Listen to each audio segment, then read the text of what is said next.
So one of the most significant developments in enterprise networking in the last decade has been the emergence and recent ratification of 802.11n. 802.11n has the potential to fundamentally change the way the enterprise edge works, not just in specific verticals, but in the broad enterprise. And the reason is that with 802.11n, you now get the capacity, the reliability, and potentially the ability to scale with a very large number of devices with the system that's designed right, so that the edge can migrate from primarily wired to primarily wireless. So in this pair of videos, what I'm going to do is first talk about the need for 802.11n, provide a very brief overview of what all the different mechanisms are that go into 802.11n, and then the high-level benefits. That will constitute the first video. And really the purpose of the first video is to talk about the evolution of the technology and the standard itself, describe the benefits, but also highlight the complexity of 802.11n. The second video, which is really a companion video to the first, will tell you how to build a network.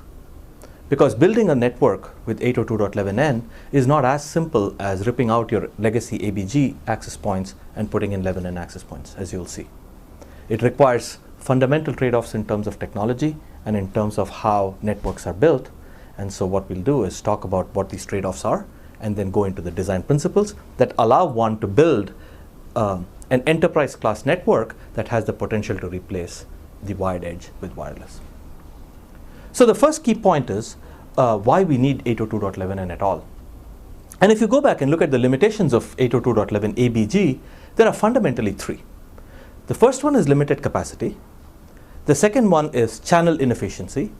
And the third one is the inability of the standard to handle multipath. In other words, how susceptible it is to RF level loss. So the first point is how you deal with limited capacity. And if you look at the evolution of the standard again, 802.11b gave you about 6 megabits of end-to-end throughput, as opposed to 11 megabit data rate, peak data rate, right? So with 8 and G, you got about 20 megabits of throughput, give or take, on a peak data rate of 54 meg. But with 802.11n, we now have the ability to get about 200 megabits of end-to-end TCP throughput. This is about twice as fast as what you can get with fast Ethernet, and therefore fundamentally changes the equation.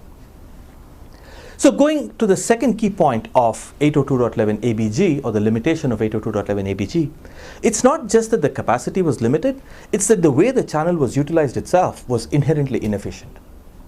The amount of time that was spent in contention and in header overhead was significant.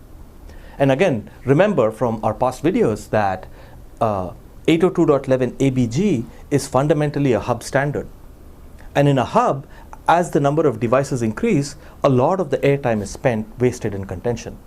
So in ABG in particular, you would contend for every frame. So the contention overhead itself started to take over as the number of devices started to increase. On top of that, the headers are sent at very low data rates. And therefore, if you look at the total sort of channel efficiency, you will see that you can reach a peak of about 50 to 60%. That in part explains why a standard that at the MAC level gives you 54 megabits of data rate is only able to deliver an end-to-end throughput of about 20 megabits of peak TCP throughput.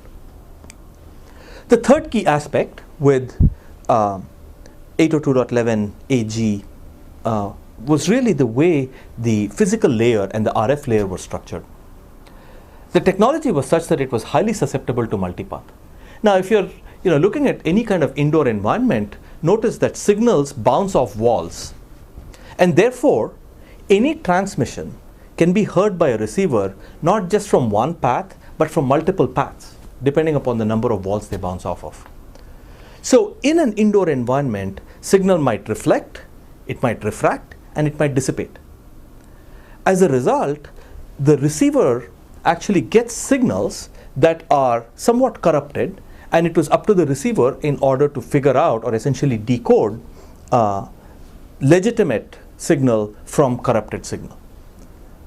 Because of the limitations of the technology, this concept of signal fidelity, or the level of signal fidelity that ABG technology provided, was significantly lower than 11N.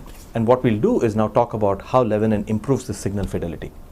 As a result, with an ABG network, the further you go, the more corrupt the signal gets, the lower the signal fidelity, and hence lower the data rate.